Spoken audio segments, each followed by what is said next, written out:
हिंदी में बोलो। हिंदी माथा में इतना तेल क्यों दिया है तुमने? माथा में तेल दिया है मैंने, अच्छा लगेगा।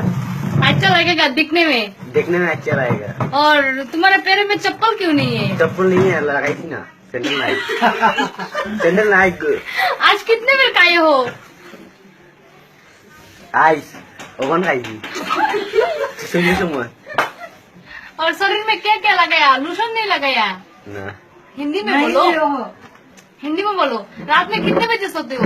रात में 12 बजे सोता हूँ। क्यों? अच्छा मूड करता नहीं है, माना अच्छा नहीं लाएगा तो बोलता है सॉरी।